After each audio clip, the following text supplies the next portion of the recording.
Hello everyone, Elias5891 here with another KTANE module tutorial. This time we are going over foreign exchange rates. Now this is one you don't see a whole lot of live play with. There's a couple reasons for that. We'll get over them as we explain how the module works. Edge work wise, all we need to know is the number of batteries.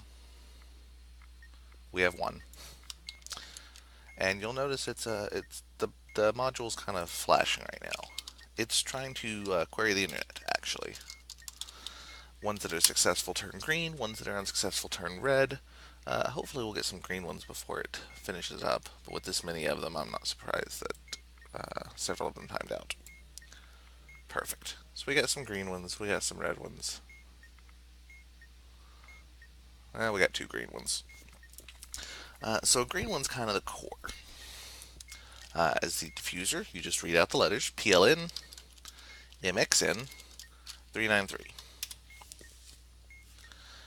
Now, as the expert, you're going to need to know which of these is the base and which of these is the target currency, and you're going to need the internet.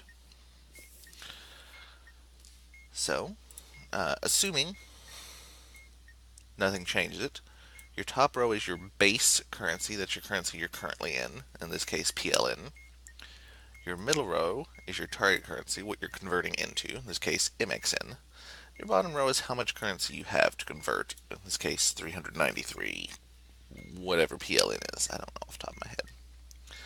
Since it's turned green, you're going to go to this website, which I did not mean to actually open in that page, apifixer.io/latest question mark base equals base code and symbols equals target code.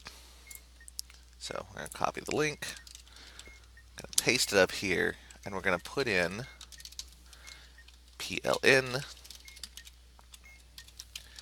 MXN. And it's going to give me a conversion rate. In this case, it is 4.693. Now, I didn't have this up, so let's get this up real quick. What we're going to do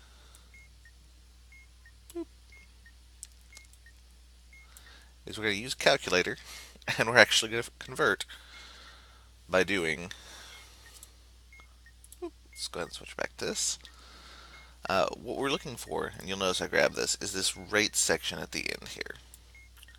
There's the base, there's the target, and here is your rate. So we're going to multiply the rate, 4.693, times my value of currency to convert. It's the bottom number in my grid, that's 393. And that gives me 1844.349. What we're going to do is we're going to take note of the second digit from the left, ignoring decimals. So my number here is actually 1844, and I'm going to use the second from the left, which would be an 8. I want to hit the 8th button in counting order. So 1, 2, 3, 4, 5, 6, 7, 8.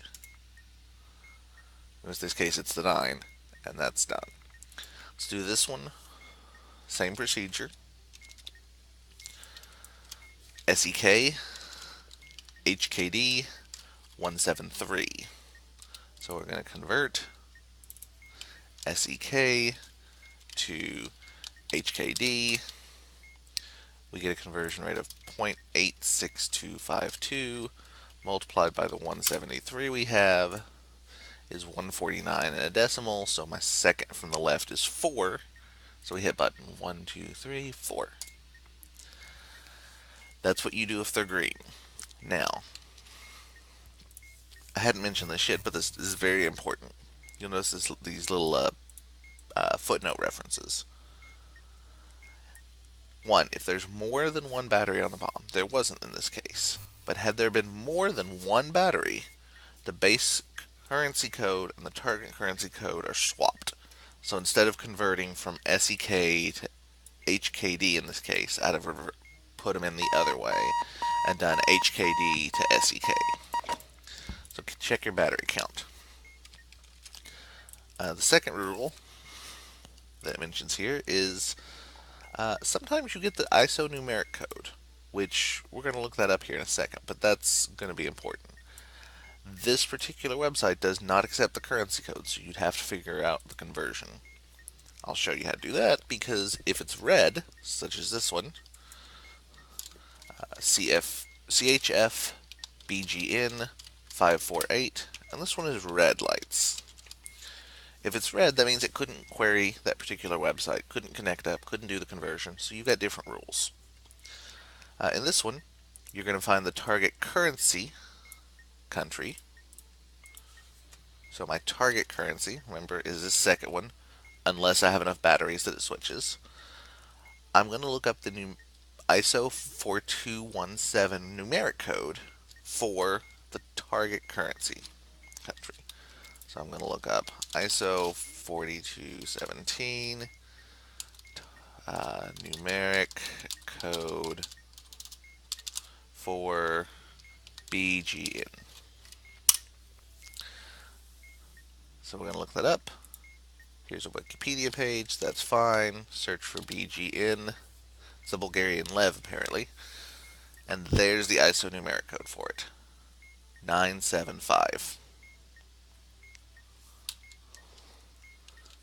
Let's grab this and open it up here so I can get back to my foreign exchange rates.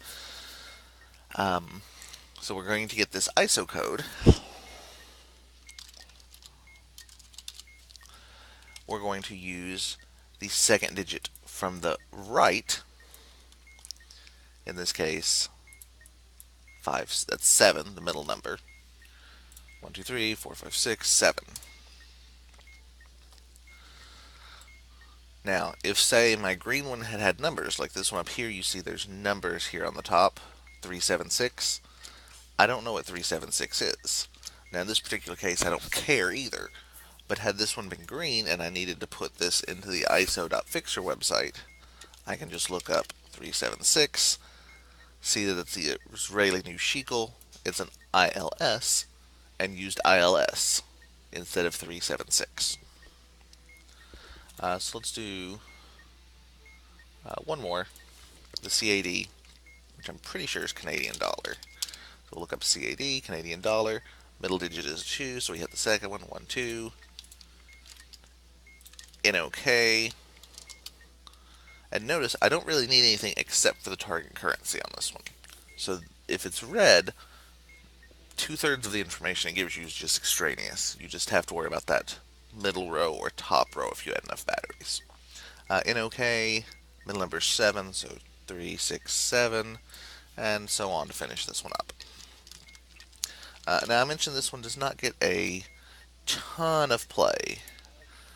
Reason being, and this is perhaps not completely fair to it, in my case I use paper manual, but this one does require you to do a live active conversion. And the thing is, this polls that website to get the current exchange rates. So you can't just have a list of all the exchange rates written down somewhere. You have to be able to check it live day by day, because the answer today may not be the answer tomorrow. And if you're kind of following along with me, then maybe you're going to get something different than I did for the green ones. So that makes it a little tricky to explain properly. The other reason is you'll notice that I did use that particular website to do these. You have to use that website. Other websites may involve rounding.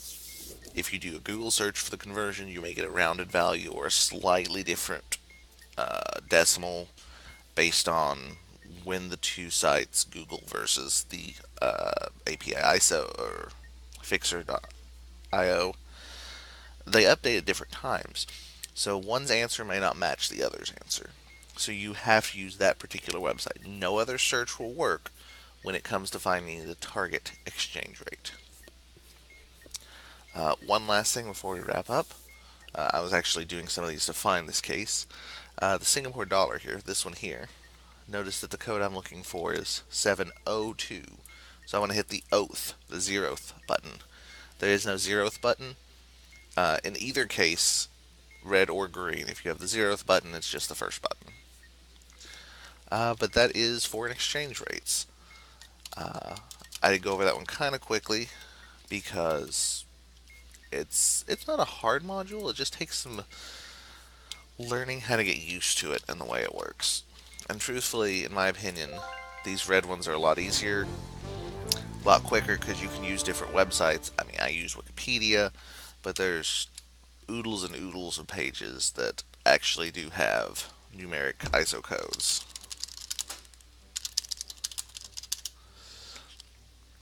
And you got that. Uh, you got this site which has them all. There's lots of places you can look for the currency codes themselves. For the actual currency rates, you got to use that one website, which means you do have to be somewhere or on something that has uh, a live internet connection. But anyway, that's it for me. Thank you so much for watching. As always, comments, questions, concerns, suggestions can go in the comment section down below. And until next time, this has been Elias. Thank you so much for watching,